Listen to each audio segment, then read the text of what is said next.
Hey, everybody. I am Yolanda, co founder of Harper Therapy, and Alshina and I are here.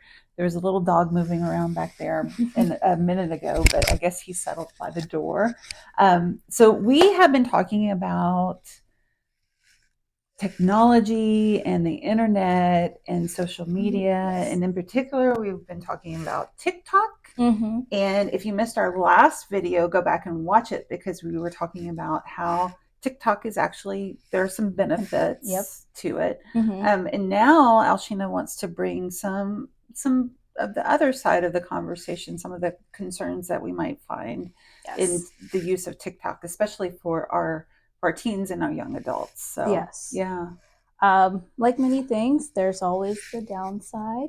And TikTok, while it brings a lot of nice things to the table, there's also a lot of misuse and misinformation going around that teens may not be privy to, and then they may fall into that rabbit hole.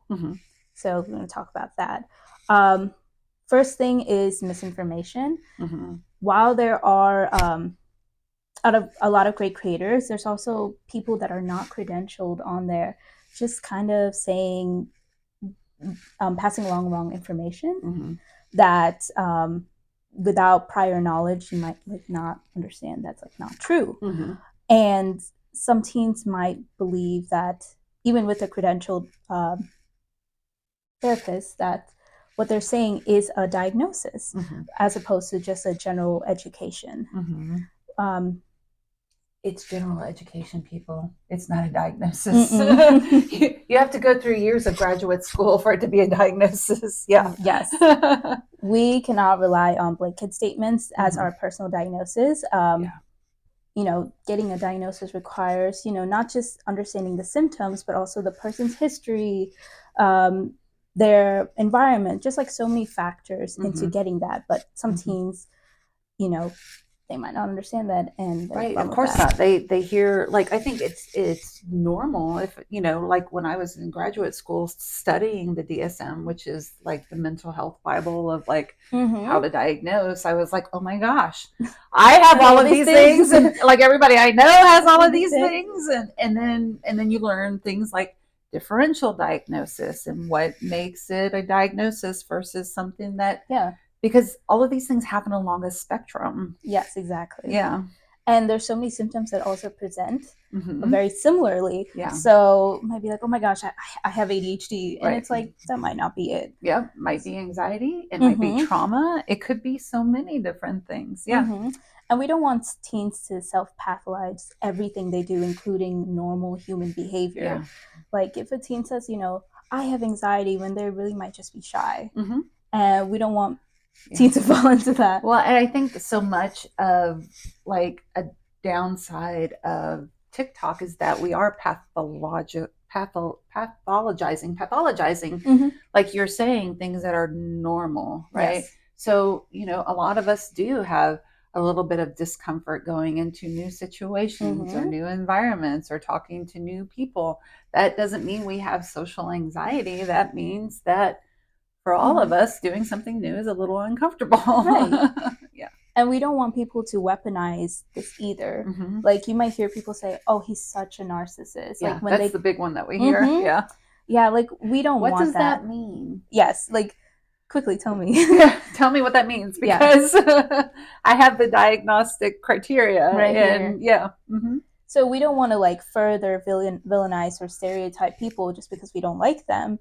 Or do it to ourselves, like, oh my gosh, I have OCD because I'm so clean. I'm such a neat freak. Like things like that. We don't like. That's not helpful to anyone because it just further stigmatizes the illness, and it doesn't take into consideration the nuances of it either. Yeah, yeah. But another thing that's going on is also the misuse of them.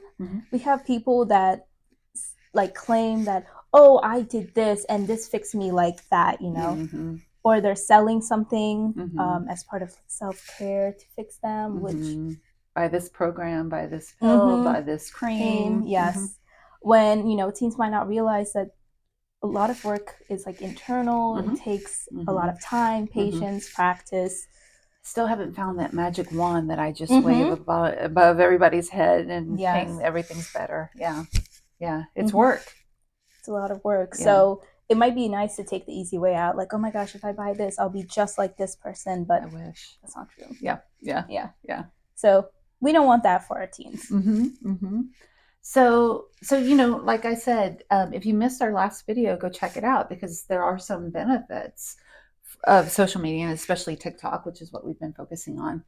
And it's also important to kind of weigh the benefits out with the reality of the things that can be negative or damaging or harmful about platforms like TikTok.